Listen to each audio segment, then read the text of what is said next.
Hitchcock. I thought this to be a very good film.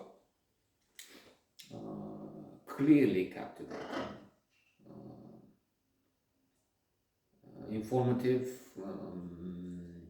Indeed, I've seen him again, so it's for the second time a few days ago. And I kept watching, then, although knew most of what's going on. Indeed, Alfred Hitchcock, one of the greatest filmmakers, was an inspiring fellow. I mean, as a director, as a man, he had many flaws. They wouldn't work with him today. He would have to change his ways, of course, but he would be blacklisted because standards were different back then. And the way he abused really his actors, we refer to them as cattle or something like that. We have on the set Jessica Biel, one of my favorites, portraying an actress that had a contract and couldn't get interesting work because of Hitchcock.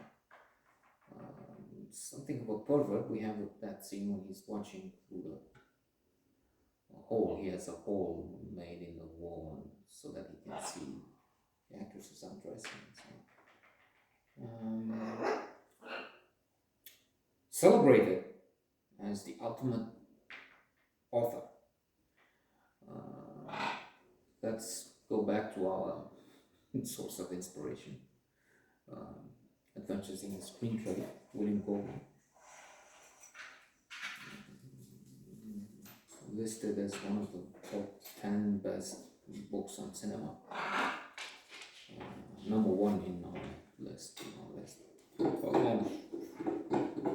on films. You find so much in that. Also, passage, chapter dedicated to this issue, this notion, author film, which Goldman combats the idea that you have a director like Hitchcock and then everything else doesn't matter, it's all him. No. Although you have spectacular Spielberg,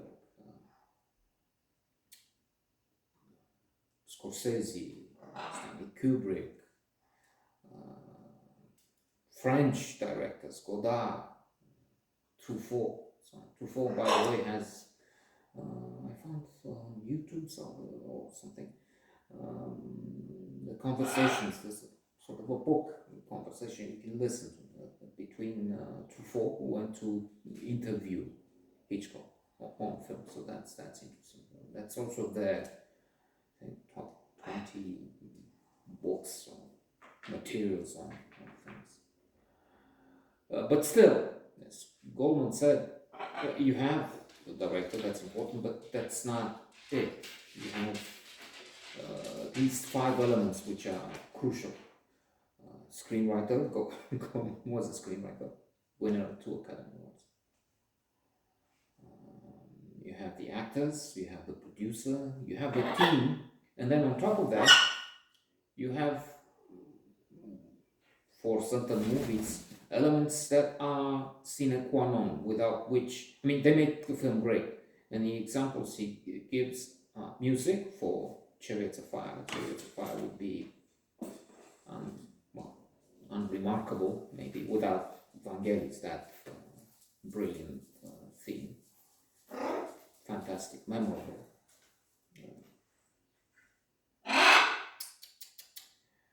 Special effects, and then Jaws is mentioned. Of course, special effects are now, 70, 80%, 90%, all of a film sometimes. If I'm just always hitting on Fast and the Furious. What is Fast and the Furious without those cars being thrown all over the place? So, coming back a little bit to Hitchcock. Anthony Hopkins. Wonderful, of course. he's the man. What else? Helen Mirren, winner of the Academy Award for the Queen. Not one of my favorites though, but solid. I mean,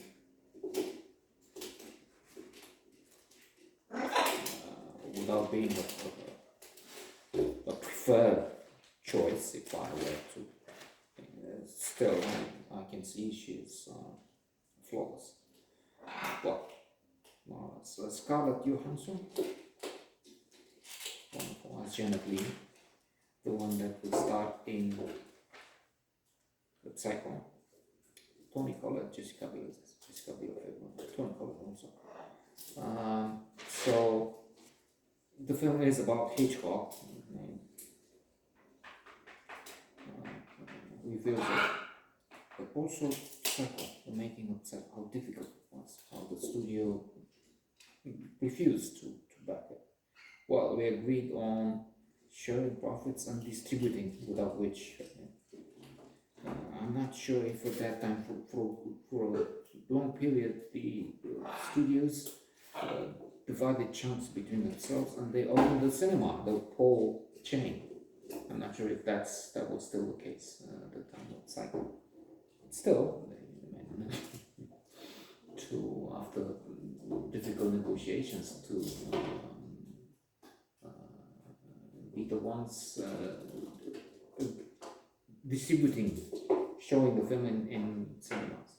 And even there, they pressed Hitchcock. They wanted to, and he would say, so that the studio bar brought in a director to replace him, and the name of his wife, Alma Reviv, wife of Hitchcock, pushed them out.